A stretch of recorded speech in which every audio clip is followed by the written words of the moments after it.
औज़ुबिल्लाहिमिनश्शैतानिर्रजीम बिस्मिल्लाहिर्रहमानिर्रहीम। जमील तैयब आपसे मुखातिब हूँ। आज का मेरा टॉपिक कैलकुलेशन ऑफ डेप्रिसिएशन है। यूँ तो डेप्रिसिएशन के बहुत से मेथड हैं जो मैं पहले ऑलरेडी रिकॉर्ड करा चुका हूँ।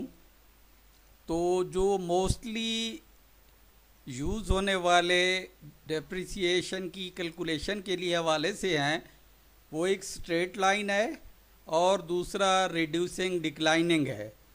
तो रिड्यूसिंग और डिक्लाइनिंग चूँकि टैफ्टा और बाकी डिपार्टमेंट में ज़्यादा यूज़ होने वाला है, तो इसलिए मैंने ज़रूरत महसूस की है कि इस कैलकुलेशन मेथड को मैं डिस्कस करूं। तो आज का मेरा topic reducing declining diminishing method है। तो यानी किस तरीक़ाकार के मुताबिक एसिड्स की जो एनुअली डेप्रिसिएशन निकाली जाती है वो किस तरीके से निकाली जाती है। तो इसमें स्टार्ट करते हैं। तो पहला इसके लिए जो मेथड है, इस मेथड के लिए पहले एसिड्स का होना ज़रूरी है। तो मैं ये ऑलरेडी बता चुका हूँ कि एसिड से क्या मुराद है।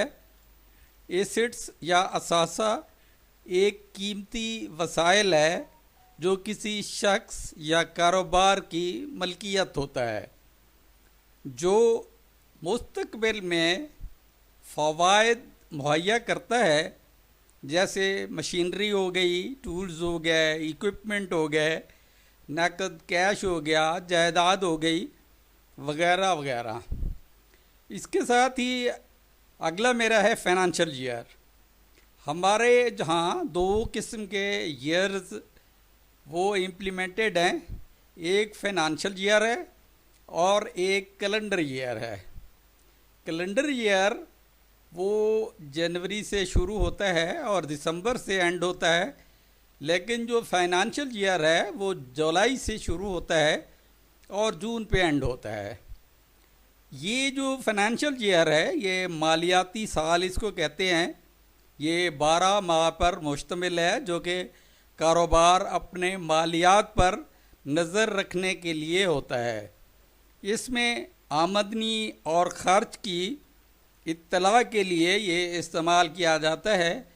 इसको इसलिए फाइनेंशियल ईयर कहते हैं। आगे है फ़िज़िकल वेरिफिकेशन। फ़िज़िकल वेरिफिकेशन पे भी मैं अपनी वीडियो रिकॉर्ड करा चुका हूँ। ये एक ऐसा अमल है, एक्शन है, जो आम तौर पर एक एडिटर या जिसको डिप्यूट किया गया हो उसके ज़रिए फिक्स एसिड्स की क्वांटिटी को गिना जाता है, उसकी काउंटिंग की जाती है और जिस्मानी मौजूदगी की, यानी जो एसिड्स हैं, एसिड्स की जिस्मानी मौजूदगी की तस्दीक की जाती है। इसमें फिक्स एसिड्स और इन्वेंट्री या स्टॉक वगैरह शामिल होते हैं। इसके आगे है रेट ऑफ डेप्रिसिएशन। इसमें हर मशीनरी, इक्विपमेंट, टूल्स और furniture fixture, vehicle, computer, IT equipment, हर एक की अलग अलग से परसेंटेज है डेप्रिसिएशन की। जैसे टूल्स इक्विपमेंट हैं उसकी 10% है, मशीनरी इक्विपमेंट हैं उसकी 10% है। तो इसी तरीके से मुख्तलिफ एसिड्स की मुख्तलिफ डेप्रिसिएशन का रेट है। तो इस हवाले से चूँकि आज का मेरा मौजू मशीनरी इक्विपमेंट के हवाले से है, तो मशीनरी और इक्विपमेंट के हवाले से चूँकि इसका 10% है, तो 10% पे ही इसको आगे कैलकुलेशन को देखेंगे। एंड पे है कैलकुलेशन ऑफ डेप्रिसिएशन। अब डेप्रिसिएशन पे आते हैं। डेप्रिसिएशन पे आते हैं। ये एक एक्सेल की शीट बनाई गई है। ये एक्सेल की शीट है। इसमें मैंने पूरी तरह आपको बताने की कोशिश की है कि किस तरीके से आपने इसको कैलकुलेट करना है। तो इसमें ये पहले ये फॉर्मेट जो उठाया गया है ये टैफ्टा का है। इसमें आपका नेम ऑफ इंस्टीट्यूट ऑफिस आ जाएगा, इसमें मशीनरी इक्विपमेंट है। इसमें मैं गुजारिश करूं, मशीनरी इक्विपमेंट का है तो इसमें मशीनरी इक्विपमेंट आ जाएगा। अगर टूल्स इक्विपमेंट हैं टूल इक्विपमेंट आ जाएगा। अगर इसमें फर्नीचर फिक्सचर हैं तो फर्नीचर फिक्सचर आ जाएगा। अगर इसमें व्हीकल है तो व्हीकल आ जाएगा। यानी जो भी फिक्स एसेट रजिस्टर, जो भी फिक्स एसेट है वो फिक्स एसेट यहाँ पे चेंज हो जाएगा।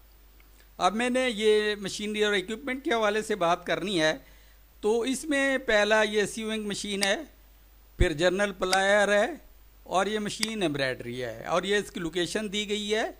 ये मेजरमेंट यूनिट है। मेजरमेंट यूनिट से मुराद ये है कि ये केजी में है या नंबर्स में है।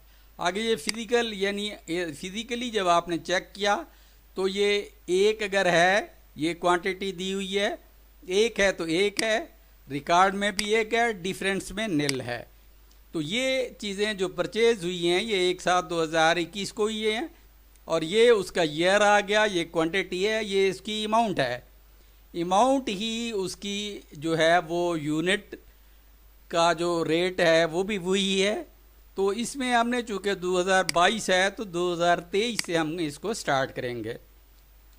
तो 23 से जो इसकी अमाउंट होगी वो वही अमाउंट होगी जो हमने पहले से ख़रीद की हुई है, यानी एक्चुअल कास्ट है, जो एक्चुअल कास्ट है। उसके बाद हमने इसमें फार्मूला लगाया हुआ है।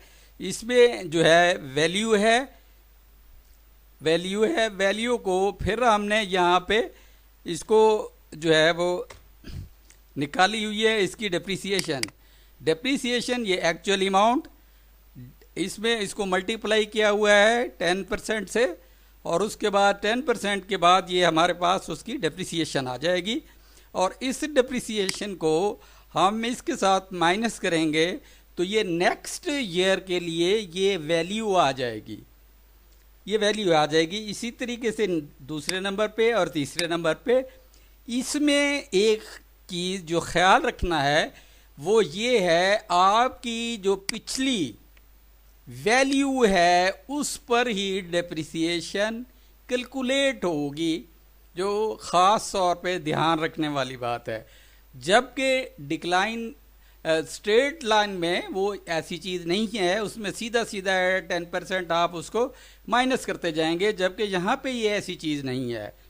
तो इसी तरीके से ये एग्जांपल दी हुई है, एग्जांपल से आपको ये बखूबी इस चीज़ का अंदाज़ा हो जाएगा। तो इसमें आगे नीचे ये प्रीपेयर्ड बाई, वेरीफाइड बाई और काउंटर साइंड बाई है।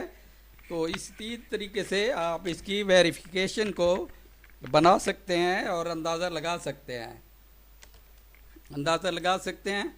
तो इसके साथ ही मैं आपसे इजाज़त चाहूँगा। तो थैंक्स फॉर वाचिंग। अल्लाह हाफिज़, अपना ख्याल रखिएगा। अस्सलामु अलैकुम व रहमतुल्लाह व बरकातहू।